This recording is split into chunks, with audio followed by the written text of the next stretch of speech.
Oke, assalamualaikum warahmatullahi wabarakatuh. Balik lagi di YouTube aku, Fitri Alistiana Kartika Murti. Di YouTube ini aku mau bahas tentang tugas pokok aku sebagai statistisi. Nah, biasanya teman-teman ini banyak ya yang nanya, apalagi yang CPNS baru gitu kan. Banyak kira-kira apa sih tusinya gitu ya.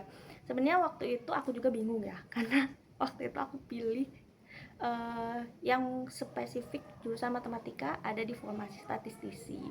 Nah, jadi waktu itu memang aku tuh nggak tahu ya apa namanya tugasnya itu apa, karena kan memang belum pernah gitu ya, belum pernah mencoba daftar di bagian ini.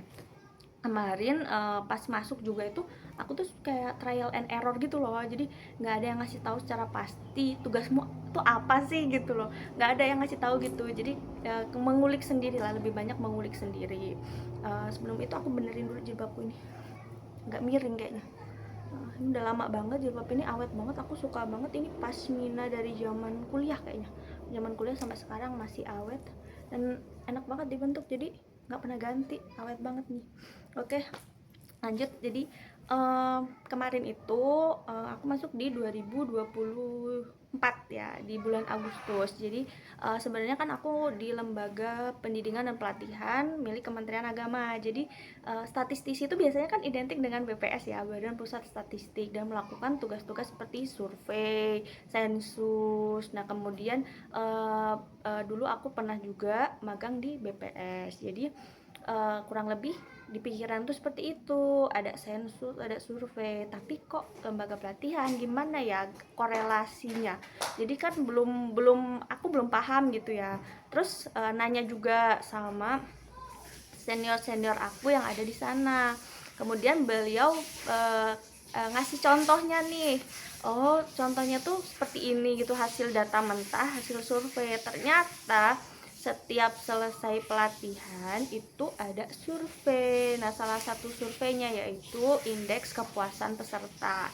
Jadi wajib itu dilakukan setelah selesai pelatihan untuk mengukur tingkat kepuasan peserta terhadap materi, kemudian dan penyelenggaraan dari pelatihan tersebut gitu. Jadi dihitung dari indeks kepuasan peserta. Nah, itu ada kuesionernya. Nah, jadi kita setiap pelatihan nge-share itu. Nah, itu yang rutin ya. Kemudian juga ada evaluasi program. Evaluasi program itu artinya itu mengevaluasi seluruh program pelatihan yang dilaksanakan. Nah, biasanya ada 3 sampai 6 pelatihan yang dilaksanakan ya. Jadi itu dilakukan semua ke 6 pelatihan itu, supaya kita bisa melihat nih di mana sih bagian-bagian yang kurang dan butuh perbaikan di pelatihan selanjutnya gitu. Dan itu juga respondennya adalah peserta pelatihan, bagaimana mereka menilai tentang pelaksanaan pelatihan itu. Nah, itu yang rutin ya, itu setiap selesai pelatihan di share kuesionernya. Kemudian yang nggak rutin itu 3 bulan sekali, per 3 bulan sekali itu adalah evaluasi pasca pelatihan. Jadi setelah pelatihan berakhir kan alumni kembali ke tempat kerja. Nah, jadi mereka kembali bekerja dan menerapkan hasil dari pelatihan itu di tempat kerja mereka. Nah, kemudian setelah 3 bulan kita mau ngukur nih gimana sih dampak pelatihan terhadap kinerja mereka. Yang diukur bukan hanya dari alumninya, tapi juga dari atasannya dan juga rekan sejawat. Karena atasan itu juga penting ya, menentukan bagaimana sih perkembangan dari staffnya ini setelah mengikuti pelatihan.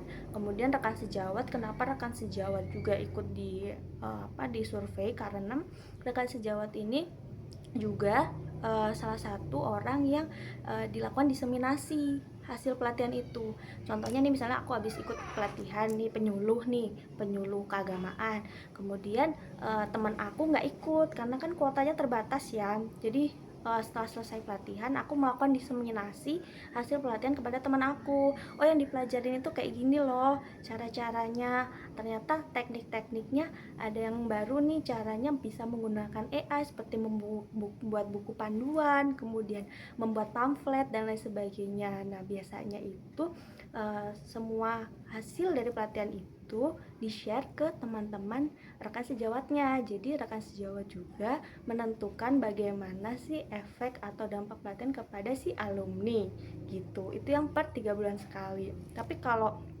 ada yang juga setahun sekali, itu dari Latsar CPNS. Jadi evaluasi pasca pelatihan menurut Perlan 581 itu dilakukan selama 12 bulan berjarak 12 bulan setelah pelatihan berakhir.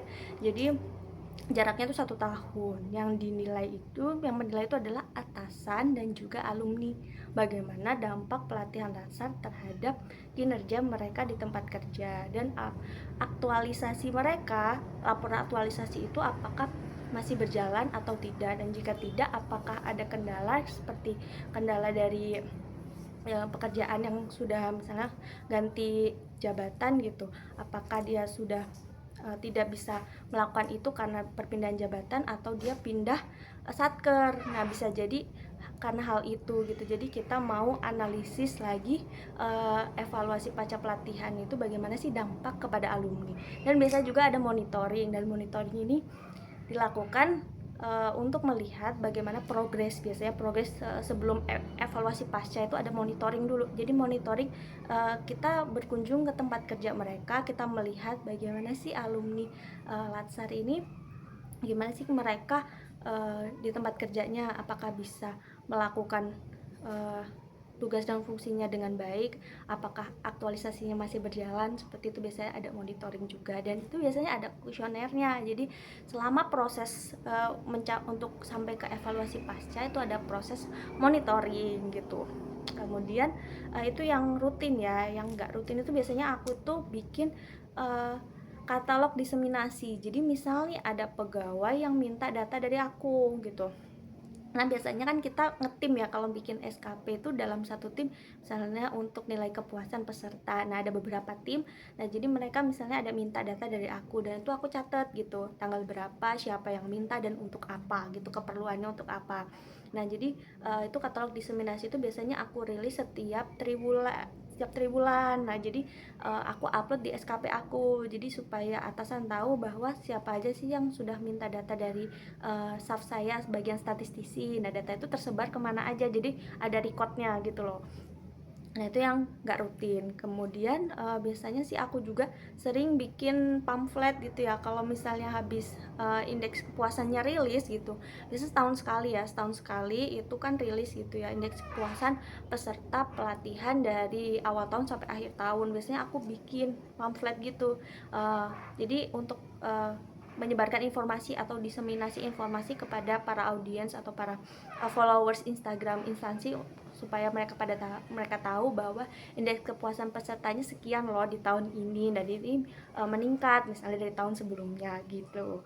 Nah, selanjutnya aku juga sering bantu nih misalnya tim lain gitu.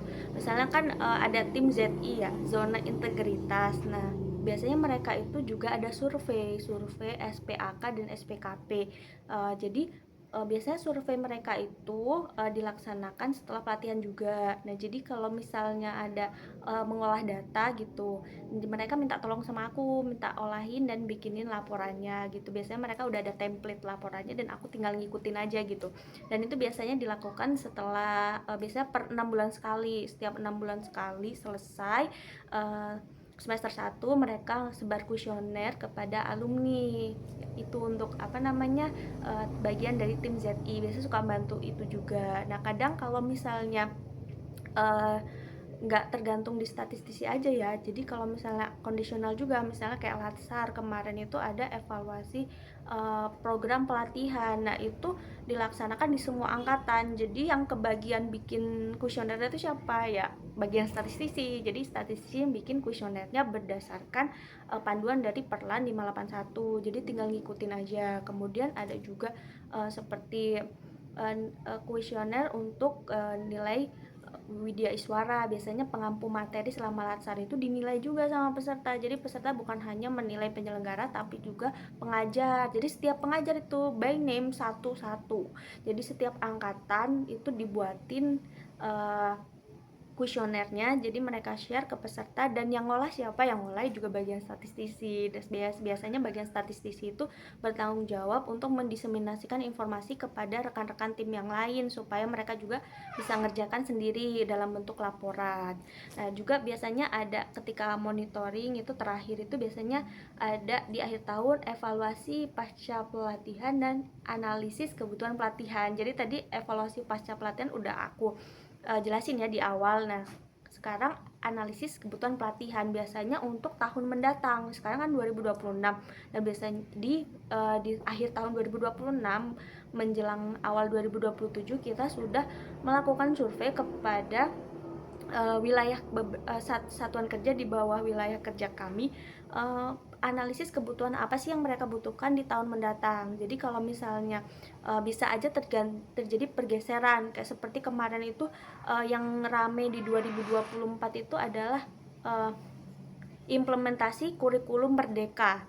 Tapi 2025 ini udah bergeser jadi kurikulum berbasis cinta atau KBC. Jadi dari IKM ke KBC gitu. Jadi kita mengambil data itu di akhir tahun supaya di awal tahun kita sudah ready gitu untuk kurikulumnya. Nah, jadi di 2026 ini juga pelatihannya cukup beragam ya, karena ada ekoteologi juga, dan benar-benar ini sudah banyak diterapkan di berbagai macam satker, seperti kita menggalakkan untuk menanam pohon, dan juga kita membudayakan untuk tidak menggunakan bahan plastik, seperti kita bawa tumbler sendiri gitu. Jadi kita sudah mulai menerapkan itu. Namun untuk pelatihan juga sudah mulai dilaksanakan. Mudah-mudahan bisa berdampak kepada banyak satker di bawah Kementerian Agama gitu. Nah, biasanya itu sih yang sering dilakukan, dan biasanya di akhir tahun juga bikin laporannya. Jadi evaluasi pasca pelatihan, indeks kepuasan, kemudian juga analisis kebutuhan pelatihan. Dari semua responden yang kita sebar kuesioner, kita lakukan analisis dan kita simpulkan pelatihan apa sih yang paling banyak diminta di tahun mendatang. Biasanya sih yang paling diminati itu terhadap pendidikan, kemudian keagamaan, penyuluh agama, dan juga administrasi. Biasanya administrasi itu yang paling banyak diminati itu adalah teknologi informasi dan juga artificial intelligence. Jadi AI ini juga masih cukup booming di tahun 2026, dan mungkin 2027 juga bakal lanjut lagi pelatihan berbasis AI gitu. Jadi buat teman-teman yang tusinya sama aku, mungkin bisa kita sharing pengalaman-pengalamannya gimana di kolom komentar. Biasanya kalau aku sih rutinnya itu ya, tapi tidak menutup kemungkinan bahwa aku juga membantu pekerjaan yang lain. Kan nggak, statistisi nggak setiap hari ada survei ya, jadi ada pekerjaan-pekerjaan lain di luar statistisi itu gitu. Jadi kita memang siap ditempatkan di mana saja gitu. Jadi mungkin next kita akan sharing-sharing gimana sih cara buat laporannya gitu, susunannya seperti apa. Sepertinya menarik buat kita bahas di video selanjutnya. Assalamualaikum warahmatullahi wabarakatuh.